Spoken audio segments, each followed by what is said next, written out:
રમે છે એનાથી આમ આદમી પાર્ટીનો કાર્યકર ડરવાનો નથી। પૂરી તાકાતથી અમે લડવાના છે અને ગુજરાતની જનતાને જ્યાં પણ અન્યાય થશે અમારો કાર્યકર ત્યાં ઉપસ્થિત હશે અને એમની સામે લડશે। તમે વિચાર કરો, ગુજરાતમાં 30 વર્ષથી ભારતીય જનતા પાર્ટીનું શાસન છે। 2 વર્ષ પહેલા આજે 2 વર્ષ પૂર્ણ થયા, હરણી પોટકાંડ બન્યો, 12 જેટલા નાના નાના માસૂમ બાળકોનો ભોગ લેવાયો, 2 શિક્ષકોનો ભોગ લેવાયો, એમને આજ દિન સુધી વળતર નથી મળ્યું, એ ગુનેગારોને આજ દિન સુધી સજા નથી મળી। તમે વિચાર કરો, આજ વડોદરાના ભારતીય જનતા પાર્ટીના 5 જેટલા ધારાસભ્યોએ મુખ્યમંત્રીને પત્ર લખ્યો।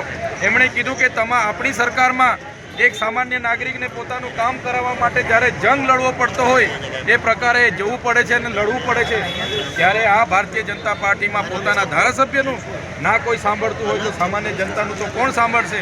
ત્યારે એક મોકો આમ આદમી પાર્ટીને મળે અને પરિવર્તન આવે।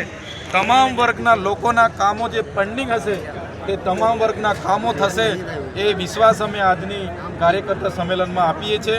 અને આમ આદમી પાર્ટી આજે ગુજરાતમાં એક ખૂબ જ મજબૂત વિપક્ષની ભૂમિકામાં આગળ વધી રહી છે, એ બતાવે છે। આજે ભારતીય જનતા પાર્ટીમાં એક ડર પેદા થયો છે। આજે અમારા બેનર હોર્ડિંગ્સો હટાવી દેવામાં આવ્યા અમદાવાદમાં, અમારી જ્યાં સભા હતી એમને રાતોરાત ઉઠાવી લેવામાં આવી, અમારી સભામાં ત્યાં નામંજૂર કરવામાં આવી અને સભા અમારી સ્થળ રદ કરવામાં આવી। ત્યારે આ ભારતીય જનતા પાર્ટીની તાનાશાહી સરકારને અમે હટાવીશું। દેશના સંવિધાનની બચાવવાની વાત છે, દેશના નાગરિકોની ન્યાયની વાત છે, ત્યાં આમ આદમી પાર્ટી લડશે। અને જ્યારે પણ આમ આદમી પાર્ટી કોઈ પણ વર્ગ માટે હશે, આમ આદમી પાર્ટીનો એક એક સૈનિક એમના માટે તૈયાર છે। એ સંદેશો આપવા માટે કેજરીવાલજી આજે અમારી વચ્ચે ઉપસ્થિત હશે। ચેતરભાઈ, જે રીતે આજે ધારાસભ્યોએ પત્ર લખ્યો છે, અધિકારીઓ કામ નથી કરતા તેવું એમનું કહેવું છે, શું માનવું છે? ખરેખર અધિકારીઓ કામ નથી કરતા? અધિકારીઓ આજે તમે ગુજરાતમાં સરકાર કઈ રીતના ચાલે છે જોઈ લો તમે। ઉચ્ચ અધિકારીઓથી માંડીને નીચેના કર્મચારીઓ પણ કોઈનું માનતા નથી, કોઈને ગાંઠતા નથી। એમના ધારાસભ્ય રોષ ઠાલવે છે, એમના સાંસદો વેદના ઠાલવે છે, એમના મંત્રીઓ કહે છે, એમના મુખ્યમંત્રીઓ કહે છે કે અમને કોઈ ગાંઠતા નથી। તમે એકવાર આમ આદમી પાર્ટીની સરકાર લાવો, આવા અધિકારીઓને પણ અમે ઉપભેટ કરાવીને કામ કરાવીશું।